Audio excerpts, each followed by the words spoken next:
you do on the road when you're traveling? Like, I'm super boring on the road. I study. what do you study? So we got these things. They're called in the business we call them broadcasting boards. Okay. So it's about this big, right? Yes. And it's got players' names, info, where they're from, stats, that sort of thing. There's way more that goes into TV than people realize. So take us through it. What is the behind the scenes, the preparation? So on a game day, we have a production meeting that morning with everybody who's involved with the telecast. So the people who are doing the pregame, postgame. So let's say I'm part of the team. It's me, you, put Mr. Marcus, Steve Novak, Melanie Ricks, our producer, Ricks, our director. Okay, so all of us in the meeting. Yeah, so how does that go? All of us. So we go through what's called an open, because you have to start out the broadcast with something, talking about something. So I would say, Thanasis, what are you passionate about? What do you want to look for? What are things you're looking for with this game?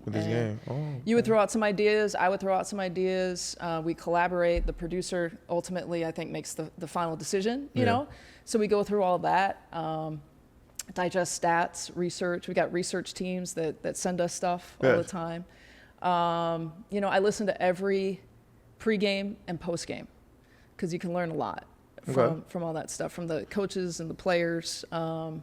What they say, what they don't say, Yeah. And so I go through, I listen to all that, I read some features, and then I'll always actually go watch. I mean, I watch every single Bucks game, obviously, because we're calling it, but I will go back and watch at least the last game of the opponent that we're playing, just to get a sense of what the most recent storylines are for them.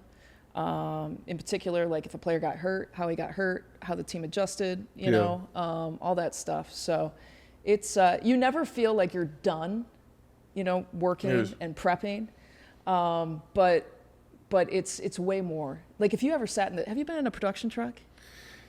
Have I?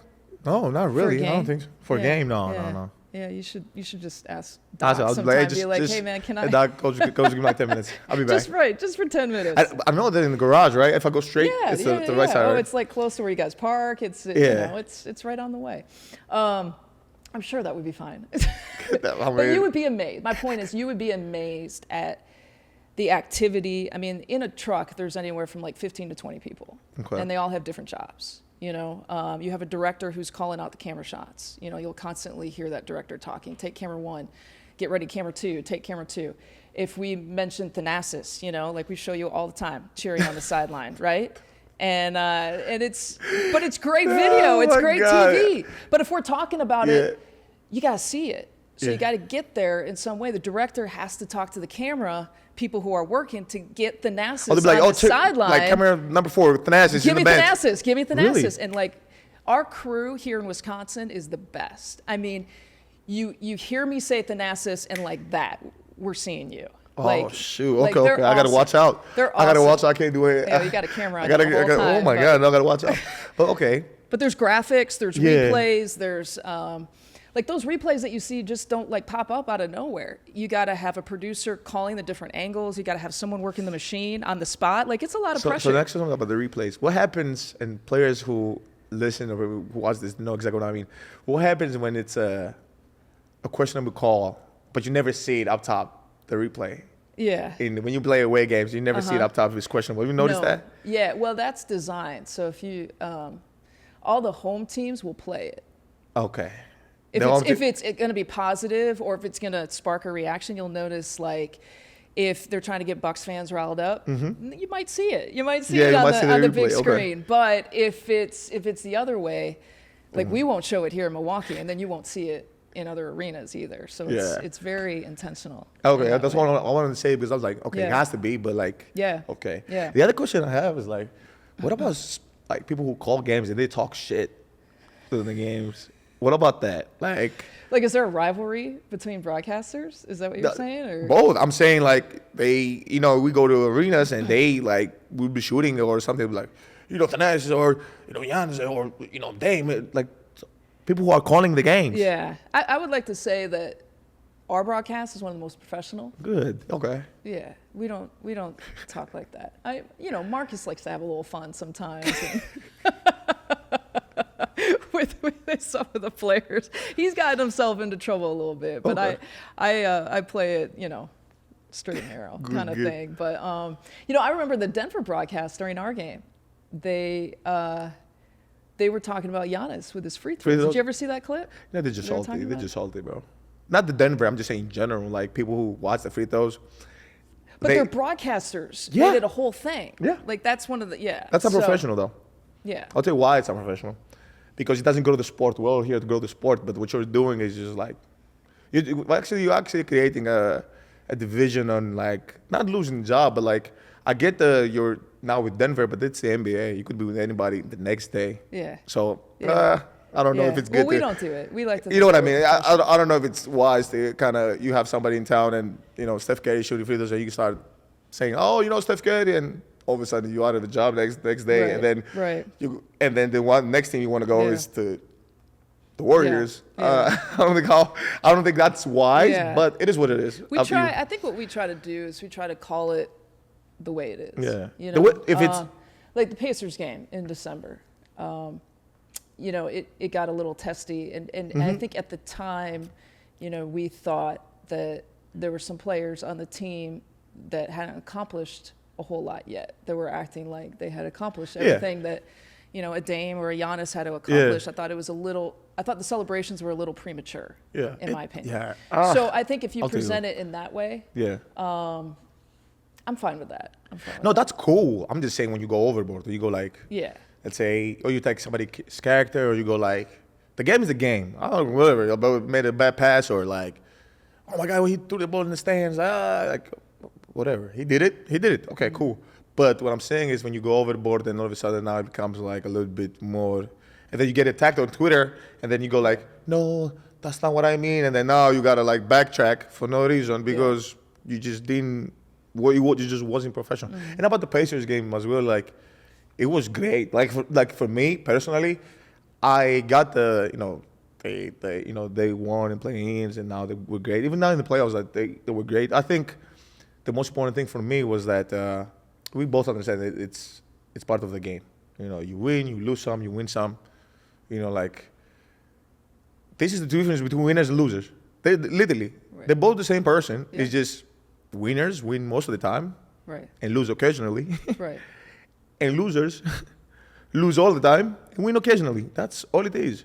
So, I think the point of the story of like each story, you see Ant now like with the Denver Nuggets. You see like players like it's part of the game. That's what grows the game. Now, if he gets over the line, you see the situation with Isaiah Stewart and.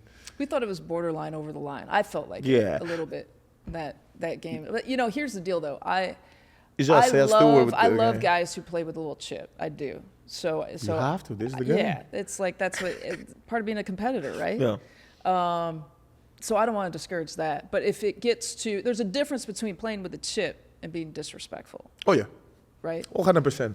So if it starts bordering disrespectful, 100%. Then I think that deserves a call out. Yeah. No, 100%. But you see, like, it just don't try to create some. That's what I'm trying to say. Basically, is like don't try to create something out of nothing. Like don't try to be like, oh my God, these guys hate each other when they actually don't hate each other. Oh my God, look what he's doing. Like, it's okay. Like imagine if we were out there and playing a pickup game. Guys talk crazy. I mean, obviously it's the NBA, and you can be like, okay, pick up an NBA. But I'm saying like.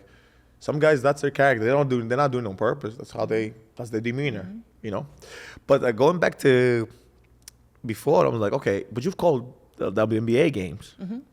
Is it harder WNBA or basketball? Is this the same thing? Is it hard? What do you mean? I'm saying like, I'll give an example. Do you find yourself? Obviously, basketball is basketball. Any game you call, but. Yeah. Like with the amount of stuff that happens in the NBA and outside of the sidelines and things in the bench and things there, like, do you think it's more things going on in the NBA than the WNBA, or is it the same thing? Or just you don't? We're talking about outside the court. Yeah. It's starting to be that way. It's starting to be that way. Yeah. Well, I mean, you got more characters and you got more coverage, right?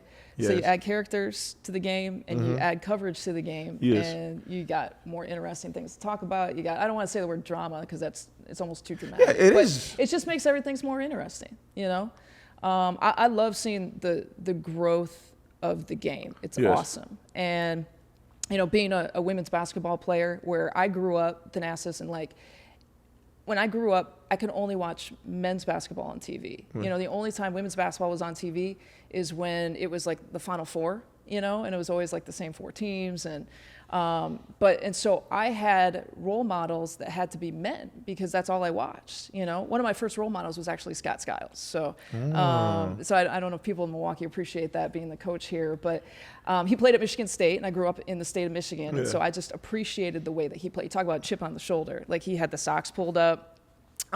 He was always talking trash to everyone, and I just appreciated his toughness and his competitiveness. But I didn't have a choice, you know, like it had to be some sort of male athlete that I looked up to. So now when you see commercials, right, where they're now crossing over with NBA players and WNBA players, like I love that. And I give credit to, I won't throw the brands out there because again, they're not paying me, but.